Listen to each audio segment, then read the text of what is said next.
Some moments are whispers, lost to the footnotes of history. Others are thunderclaps that tear the old maps apart. This is the story of a thunderclap in a room built by whispers, a confrontation that wasn't just a meeting, but a reckoning, generations in the making.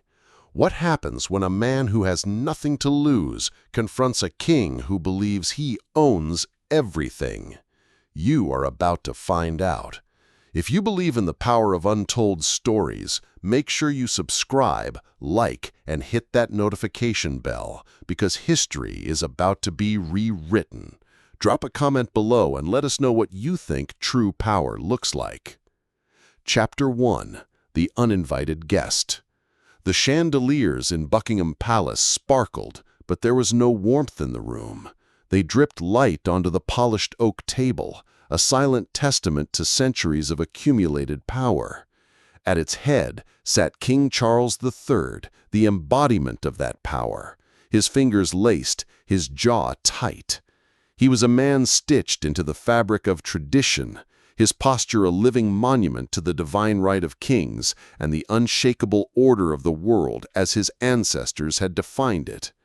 Across from him sat a man who didn't belong, or so the king and everyone else in the room believed. Captain Ibrahim Traoré's uniform bore no medals, no golden fringe, no silken sashes. It was the simple, functional green of a soldier, a man of the earth, not of the throne. But the fire in his eyes needed no decoration. It burned with the heat of a sun that had for too long been forced to rise in the shadow of another's empire. "Why is he even here?" whispered Lord Melgrave, the Foreign Office advisor, leaning toward the king with the practiced subtlety of a courtier. His voice was a low hum of indignation. He should be addressing the Commonwealth, not confronting the crown. Charles didn't answer. His gaze was locked on Traoré, who for a long moment simply looked around the room. His eyes didn't just see the gilded frames and priceless artifacts, they scanned them like a ledger. Portraits of conquests, maps of dominions, the silent, polished echo of empires long buried under denial. He wasn't intimidated by the history in the room, he was weighing it. Then, without warning, his gaze settled back on the king, and he spoke. His voice wasn't loud, but it cut through the strained silence like a shard of glass. "I see you still sit under a stolen crown." Gasps erupted around the table, sharp and unified, like the cracking of a whip. Lord Melgrave stiffened as if struck. The king's face remained a stoic mask, but a dangerous coldness crept into his voice, the chilling tone of a monarch whose authority had never been so brazenly questioned within his own walls. "Watch your tongue," Charles commanded, each word clipped and precise. "You are in a kingdom that wrote the rules of the world." Traoré didn't blink. The fire in his eyes intensified and broke every one of them. The silence that followed was not empty. It was a vacuum, sucking the air from the lungs of every diplomat and advisor in the room. The portraits on the walls, stern-faced men who had carved up continents with ink and steel, seemed to hold their breath. King Charles, for a flicker of a moment, looked not like a monarch, but like a man who had been struck. He gathered the shredded fragments of his authority, his voice tight with a control that was costing him everything. "I brought you here as a courtesy," he said, the words brittle, "because I still believe in order, in civility." "And I came," Traoré replied, standing slowly, his movement deliberate, almost languid. It wasn't an act of aggression, but a claiming of space.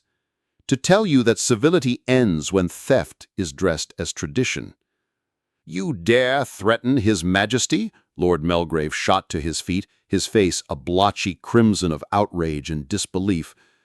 Traoré raised one hand, a simple, placating gesture that somehow carried the force of a command.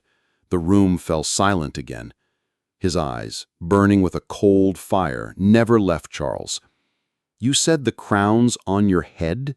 he asked, his voice quiet, almost conversational, which made it all the more menacing. Charles, cornered, lifted his chin, a nod. It was the smallest of movements, but it was an affirmation of everything he represented. Traoré took a single step forward, closing the distance. "Then I'll knock it off." You could hear a pin drop on the thick Aubusson carpet. The security guards tensed, their hands inching towards weapons they never dreamed they would need in this chamber. But instead of violence, Traoré reached slowly into his pocket. Every eye followed his hand. He placed a small, black velvet pouch on the polished oak table. It sat there, a dark void against the gleaming wood. "Open it," Traoré said. Charles hesitated, his gaze fixed on the pouch as if it were a bomb. He gave a curt nod to a young aide beside him. With trembling fingers, she untied the drawstring and tipped the contents out. A single gold coin, worn and ancient, stamped with the royal crest of England from the 19th century, spun to a stop. Beside it lay a folded photograph. She unfolded it. A child with hollow eyes and a swollen belly held an empty bowl in a dry, cracked village. In the background, faded but legible, was a British mining company sign, long abandoned. "This is your legacy," Traoré said, his voice resonating with the weight of generations. "A coin in London, hunger in Wahiguia." "You don't understand the complexity," Charles began, the old, tired defense of a system that had always profited from complexity. "I understand perfectly," Traoré interrupted, his voice sharp as a blade. "You want order. I want justice. The two don't live in the same palace." Charles's hands, resting on the table, were shaking slightly now, not from fear, but from the sudden, gut-wrenching realization that this wasn't political theater. This was not a performance for the cameras or a negotiation over trade. This was the mirror of consequences, held up by a man who had come not for conversation, but for history itself. The king's humiliation was a palpable thing, a ghost that materialized in the center of the room. Every word from Traoré had struck with the weight of generations, not as a debate, but as a reclamation. Charles's fingers clenched on the arm of his chair. He had weathered political storms, scandals, and the relentless glare of public life. But this was different. This was a man holding up a mirror, and the reflection was one he had spent a lifetime avoiding. Traoré walked toward the grand fireplace, lined with portraits of colonial expeditions. His fingers trailed along the marble mantel, a touch that was both a caress and an accusation. "Do you know what this is made of?" he asked, his voice low, yet carrying to every corner of the silent room. He tapped the stone. "Stolen Congolese marble, cut by hands that were chained." The room seemed to shrink with shame. Lord Melgrave, who had been sputtering with indignation moments before, now stood silent, his face pale. Charles's voice, though lower, was still firm, clinging to the last vestiges of his authority. "You think breaking the symbols of power changes the world?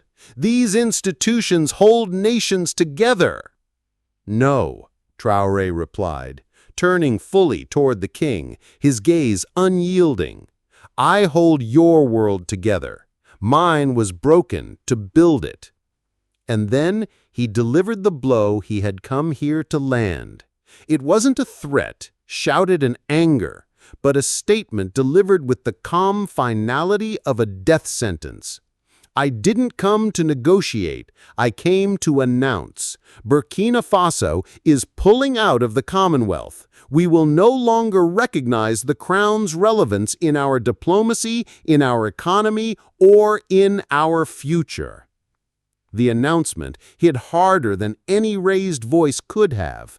It was a declaration not of war, but of severance, a quiet, surgical cutting of a cord that had bound his nation for a century. The room erupted. Ministers gasped. A young aide dropped her tablet with a clatter that echoed like a gunshot. and guards stepped forward, their training finally kicking in, though they seemed unsure of what threat to neutralize. "You can't simply walk away," Charles said, blinking, the weight of history crashing down on him. The words sounded hollow, a plea disguised as a command. "I'm not walking," Traoré said, his voice cutting through the chaos. "I'm building without your permission." He turned to leave, his back straight, his shoulders unbowed. "You've made your statement," Charles said sharply, a flash of the old monarchical fire returning. "Now what? You'll isolate yourself, cut off centuries of cooperation because of old wounds." Traoré stopped at the door and looked back over his shoulder, his eyes meeting the king's one last time. "They're not old wounds," he said, his voice unforgiving, "if they're still bleeding." He walked out without a bow. He didn't slam the door, he simply closed it, leaving behind a silence more profound and devastating than any shouting match. He had already set the terms, and now he was about to walk into history, not by asking for a seat at the table, but by flipping the table itself. By the time Captain Ibrahim Traoré's armored convoy pulled away from the gates of Buckingham Palace, the Whispers had already escaped the gilded cage. They traveled faster than motorcades, leaping across satellite feeds and encrypted diplomatic channels. The thunderclap from the throne room was now an echo, and the world was beginning to listen. Across London, in the glass and steel offices of the BBC and CNN, analysts scrambled to interpret what had just happened. Former diplomats, men with silver hair and voices smooth as aged whiskey, called it reckless, immature, and a grave miscalculation. Activists and academics, long relegated to the fringes, called it revolutionary, necessary, and the moment the global South finally stood up. No one, however, could ignore it. The story led every broadcast, the headlines stark and electrifying. Burkina Faso leader challenges crown head-on, walks out of palace. In the quiet, wood-paneled halls of the British Foreign Office, alarms were ringing, not with loud sirens, but with the frantic, hushed tones of crisis management. King Charles had returned to his private chambers, shaken, not by violence, but by something far more dangerous: clarity. He had looked into the eyes of a man who did not fear him, and in them he had seen the end of an era. "He doesn't want aid," a senior-eyed paced nervously. "He wants a reckoning." That reckoning was already beginning. At the African Union headquarters in Addis Ababa, diplomats from Nigeria, Ghana, and Tanzania were on the phone, their conversations urgent. A special session was called, not to condemn Traoré for his breach of protocol, but to ask a question that had, until now, only been whispered. What if we followed? The contrast was absolute. While one monarch sat in stunned silence, wondering how a man from a land he once thought forgotten had just dismantled a century of diplomacy, another leader was returning home.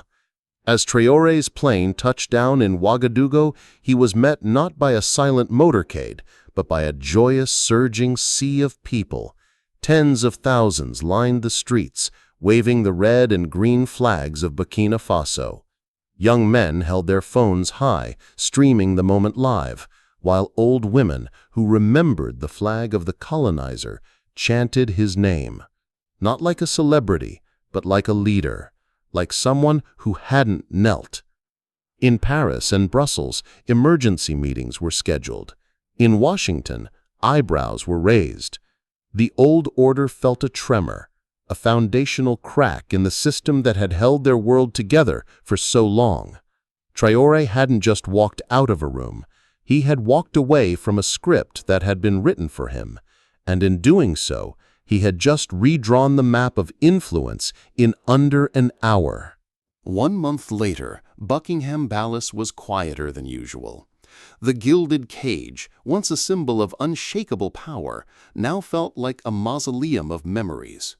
Behind the velvet curtains, advisors huddled in whispered conversations, their voices lacking the confident authority they once held. King Charles sat slumped in an armchair, the morning's edition of The Guardian limp in his hand. The headline was stark. The king was challenged, and the world listened. He didn't speak. He didn't have to. The expression on his face, tight-lipped, jaw clenched, said enough. "They're saying he outmaneuvered us," one aide muttered, daring to break the silence. Charles finally responded, his voice like gravel. "He didn't outmaneuver me." He paused, the admission costing him a piece of his pride. "He exposed us." The room went silent. It was a truth no one could refute. Meanwhile, Captain Ibrahim Traoré had returned not to a celebration, but to work. There were no banquets or parades. Inside the presidential palace in Ouagadougou, a building now buzzing with a new, urgent energy, he met with his cabinet. His first order was simple and sweeping. Start reviewing every foreign agreement signed before 1960. Everything. If it was signed in the shadow of a flag that wasn't ours, it's on the table. That same night, a letter arrived in London. It didn't come through diplomatic channels. It was a direct message. It read, "To King Charles III, you once ruled the sun, but it has set. This is not a declaration of war. It is a declaration of awareness. We know what was taken. We know what was promised. And now we decide what returns." Charles didn't reply. There was nothing to say that wouldn't sound like history repeating itself. And for the first time, the monarch of one of the most powerful empires in human history realized it wasn't Traoré he had lost to. It was time. Weeks later, a new mural was painted on a wall in Ouagadougou's Independence Square. It wasn't a portrait of Traoré. It was an image of a broken crown, not lying shattered, but humbled. And beneath it, a single phrase in bold red paint that seemed to echo across the continent. "Respect is not inherited, it's earned." A king still wore his crown, but a soldier now carried the future. And history, which for so long had been written by the conquerors, was finally being reclaimed by the conquered. This wasn't a rebellion, it was a reckoning. In a world still haunted by old empires, one man didn't ask for a seat at their table. He flipped the table over and announced that his people would build their own. Maybe that's what true power looks like today. Not gold, not thrones, but the courage to speak a truth that can no longer be ignored. The question now isn't whether Charles still wears the crown. The question is, who's really leading the future? If this story moved you, share it. Let the world hear the voices history tried to bury. Like, comment, and subscribe for more untold stories, because the most powerful revolutions begin not with a sword, but with a voice that refuses to kneel to silence.